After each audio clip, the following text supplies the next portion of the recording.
La route, le sable, la poussière, c'était leur choix pour les vacances.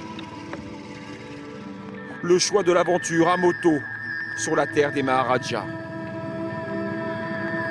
10 Français, 3 femmes, 7 hommes se lancent pour 2200 km en 2 roues dans le nord-ouest de l'Inde. La route sera longue. Il regarde rien, lui, oh! Tous n'arriveront pas au bout. Un voyage sur une autre planète. Un voyage dans le temps aussi.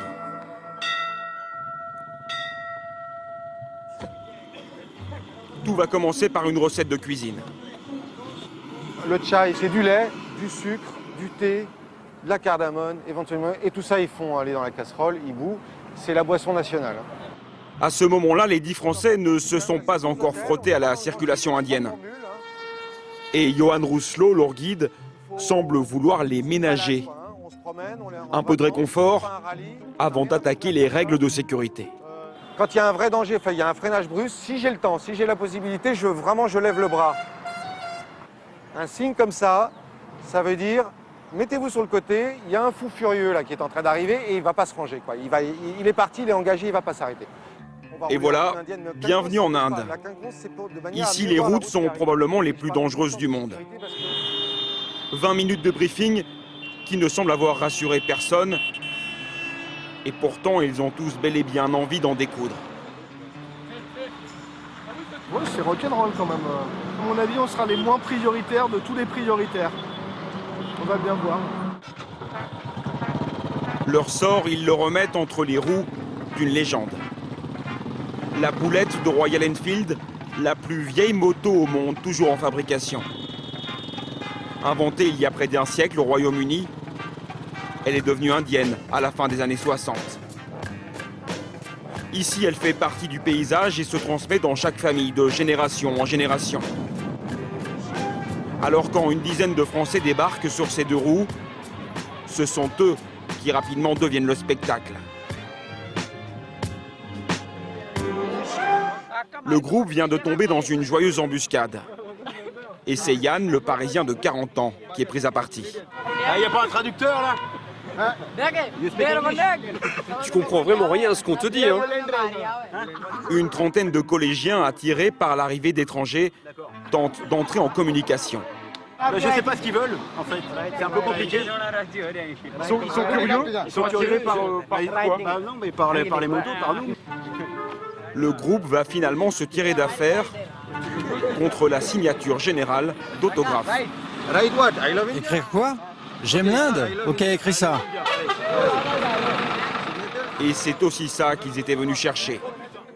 Les rencontres, le choc culturel. Allez, c'est parti. Le groupe repart et va vite comprendre que les surprises ici se cachent derrière chaque tournant, chaque ruelle, et sont parfois un peu déconcertantes. Chacun arrive avec ses certitudes, mais un voyage en Inde ne laisse généralement pas indifférent. Même pour Stéphane, qui affiche 48 ans de moto à son compteur. J'adore voyager à moto parce que c'est le moyen de rencontrer des gens. Et quelquefois, c'est un plaisir de tomber en panne, ça fait faire des rencontres extraordinaires. Pas de panne cette fois-ci, mais une pause chai, le thé local auquel les motards semblent désormais habitués.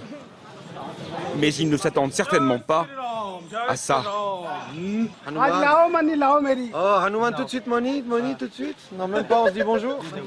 Hanuman, le dieu singe des hindous, en pleine quête. L'hindouisme compte plus de 30 millions de dieux, souvent mi-hommes, mi-animaux.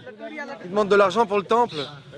Il doit y avoir un temple dédié à Hanuman, le dieu singe, qui est un dieu très célèbre en Inde. Mais ça, j'avais jamais vu. Le gars habillé en dieu qui vient te demander de l'argent, c'est une première. Les billets, une facette d'un pays stupéfiant. Sur leur moto, nos Français ne sont pas au bout de leur découverte. Le soleil se couche, ils ont pris du retard. C'est dans l'obscurité complète qu'ils vont rejoindre l'endroit extraordinaire où ils passeront leur première nuit.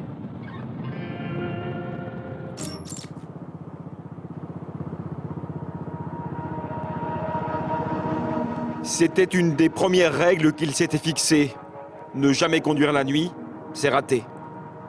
La première journée a été longue et les 10 Français sont très en retard et très fatigués. Johan le guide montre le chemin. Ils sont enfin arrivés.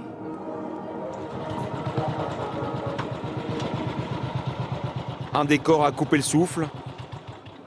Un bond de plus de 200 ans en arrière. Faut pas rouler. Nous sommes dans une véritable Havéli. Elle est très ancienne. Et donc voilà le maître des lieux.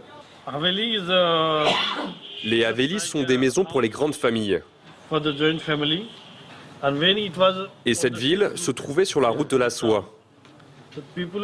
Et des voyageurs venant de pays arabes s'arrêtaient ici avec leurs chameaux. De quand date cette Havéli?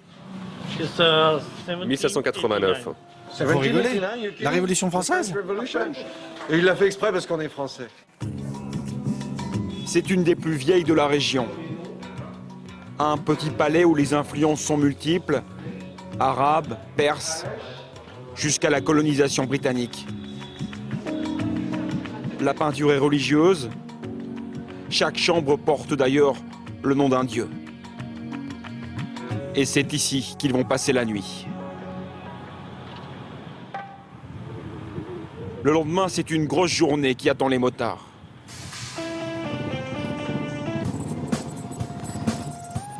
Chacun a désormais trouvé sa place dans le groupe. Johan devant donne le rythme. Jocelyn et son père Guy ensuite. Il y a aussi Anne et Mathieu, parmi tous les autres. Aujourd'hui, 300 km de route et de pistes au programme en direction du Pakistan.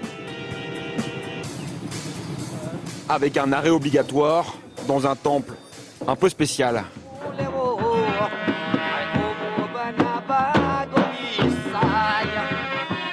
La petite histoire, en 1988, un certain Ombana était en route, sur cette route. Il s'est pris l'arbre là. La police a récupéré la moto, l'a amené au commissariat de Pali. Le lendemain matin, la moto n'était plus là.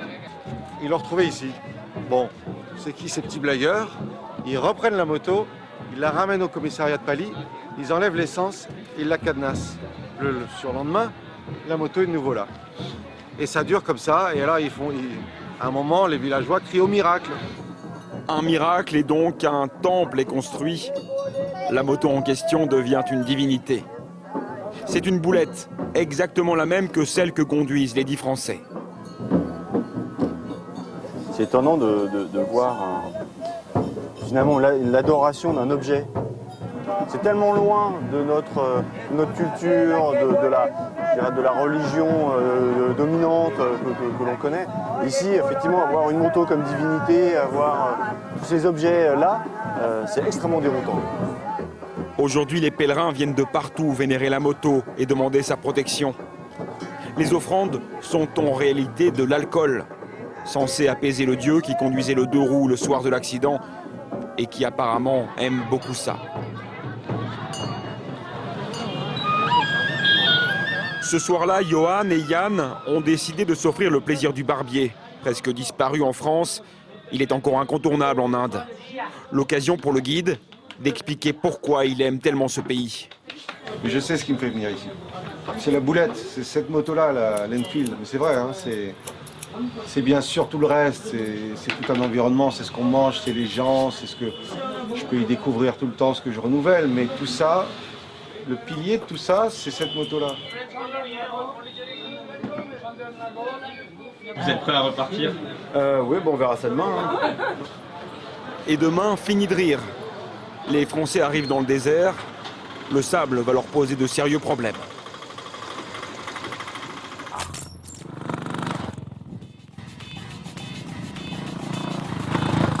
Les locaux l'appellent Maroustali, le pays de la mort. Un désert de 200 000 km² où il va falloir redoubler de prudence. Il regarde rien, lui, oh! Johan Rousselot, le guide, semble un peu plus tendu que les autres jours.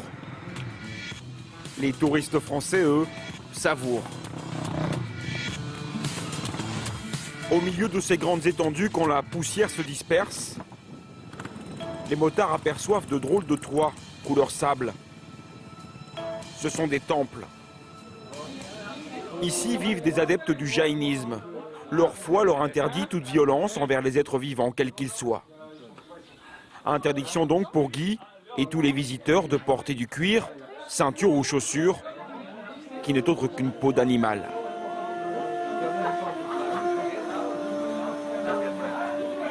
Chez les Jaïns, le croyant doit atteindre l'illumination par le jeûne ou la méditation, par la prière aussi.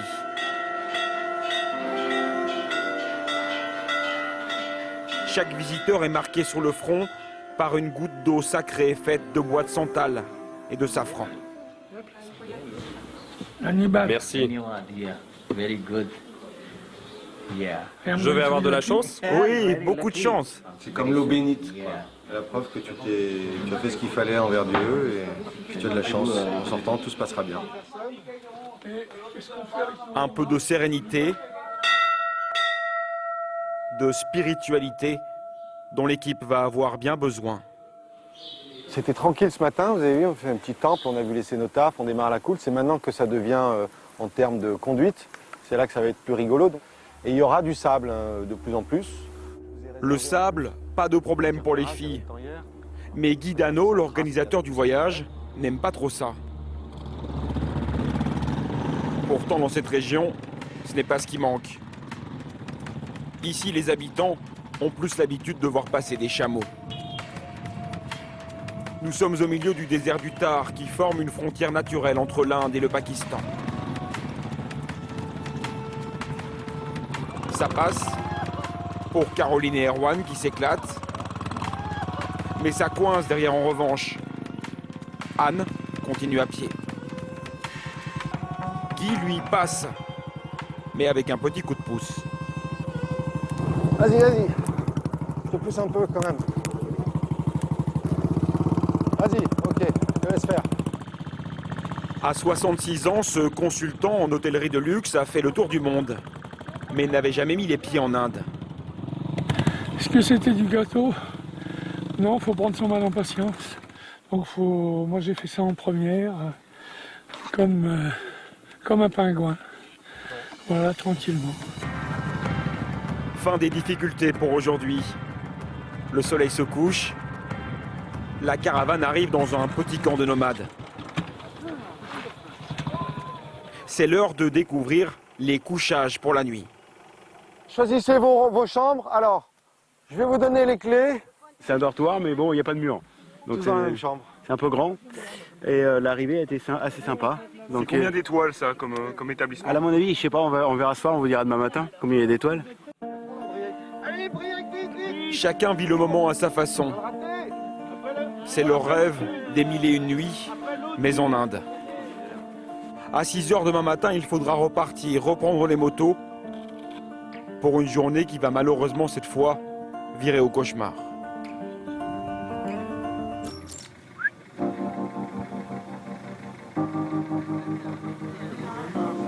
La nuit a été belle, mais courte et froide. Au petit matin, les rires sont toujours là, mais la fatigue commence à se lire sur les visages. Les motards en sont à mi-parcours. Il faut tenir. Et là, vous êtes prêts à aller attaquer une journée de ride? Oh, oui. On va voir comment ça se passe. Puis c'est 300 bornes aujourd'hui. C'est pas rien. En Inde, 300 km, c'est gros. C'est 6 heures. C'est 6 heures, facile, voire plus. 6 heures en roulant fort.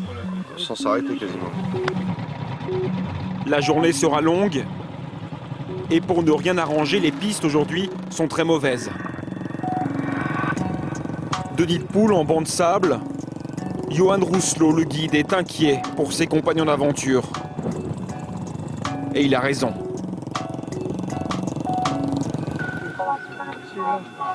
Ce qu'il redoutait le plus vient de se produire. Guy Dano est au sol. À l'épaule. À 66 ans, il a l'épaule probablement déboîtée, voire le bras cassé. Aïe, aïe. Regarde, le bras, il est cassé. Là. Le choc a été très violent. Ah, désolé, les amis. C'est pas grave. Je suis désolé. Le trou est là, le trou tape bien là. Il est tombé juste devant vous. Ah, juste devant. C'est pas énorme, hein, c'est rien. Il a peut-être eu une seconde d'inattention, Guy, je sais pas, trop sur l'avant, ou je regardais ailleurs, j'ai pas vu l'autre qui freinait devant moi et pouf, il s'est mis par terre. Fait chier. L'hôpital le plus proche est à plus de 4 heures de route. Eh ben, tu vois que ça va. Pas d'ambulance ici. Guy doit se relever et continuer en voiture. Ça va de repartir après l'accident? Comment on se sent? Humble. Le groupe repart et au fil des kilomètres reprend confiance. D'autant qu'il va falloir de la concentration. Les Français arrivent dans leur première grande ville. Jodhpur, près d'1 million d'habitants et une circulation infernale. C'est un truc de malade. C'est complètement délirant, ils sont de tous les côtés. Ils freinent, ils accélèrent, ils klaxonnent, ils téléphonent. Il y a les enfants, les chiens, les vaches. C'est un truc de malade.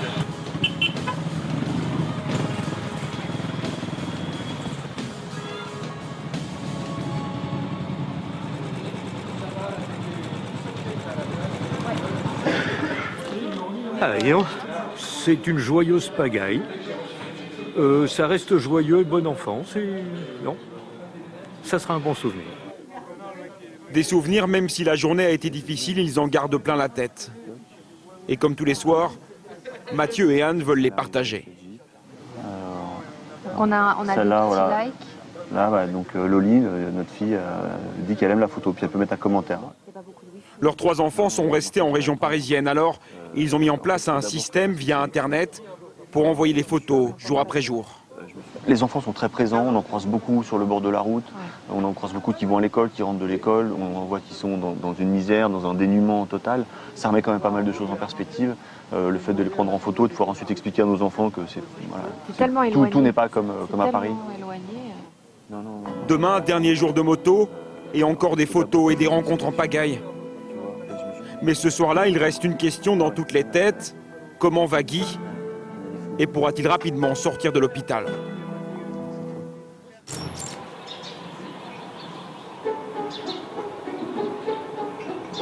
Tous les matins, c'est un rituel. Alors que les Français dorment encore, Sanjay, le mécano du groupe, est déjà au travail. Les motos sont mises à rude épreuve.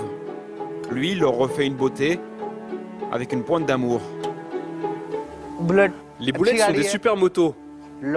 Elles sont très confortables pour les longues routes. Accompagner les touristes, c'est son métier. Mais c'est aujourd'hui devenu bien plus que ça. J'aime beaucoup faire ces circuits parce que j'aime visiter de nouveaux endroits. Rencontrer des étrangers. Même pour moi, ce sont de nouvelles expériences. Et j'adore faire ça. Tout est prêt, la caravane peut repartir. Direction le sud du Rajasthan. En passant par le fort de Jodhpur, vue imprenable sur la ville bleue. Une couleur qui protège contre les démons selon la croyance. C'est aussi la couleur des brahmanes, la caste la plus élevée du pays. Aujourd'hui, un invité spécial a rejoint le groupe, Alexandre Zurker, très vintage, comme la moto. C'est lui qui a inventé et commercialisé le concept de l'Inde à 2 roues. En fait, à l'origine, moi j'étais étudiant en Inde en 2005-2006. Et puis j'ai fait le tour de l'Inde à moto. Et tout simplement, après avoir traversé l'Himalaya, je me suis dit, si j'ai envie que l'aventure continue, la meilleure manière, c'est de créer une agence de voyage à moto. La moto, pour lui, fait toute la différence. Un moyen d'aller là où les autres touristes ne vont jamais. Comme ce minuscule village où les motards français décident de s'arrêter, complètement par hasard. Comment s'appelle le village? Jabali?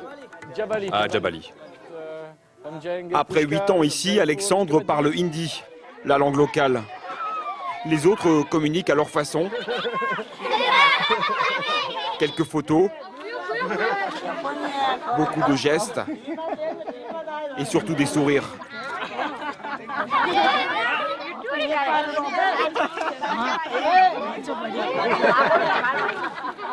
Caroline, on a l'impression que vous avez toujours vécu ici, non? Ça se passe bien? Ah non, si tu veux, j'ai pas de bijoux, j'ai pas de tatouage, je comprends pas vraiment ce qu'elles me disent, mais bon. Ils n'ont pas grand-chose en commun, vivent dans deux mondes parallèles et pourtant, l'espace d'une heure, Indiens et Français échangent, partagent. On les comprend de mieux en mieux, mais il y a toujours des mystères à découvrir. C'est aussi pour ça, je pense, qu'on ne se lasse pas de voyager en Inde. C'est que c'est un pays qui est tellement riche, on en découvre tous les jours.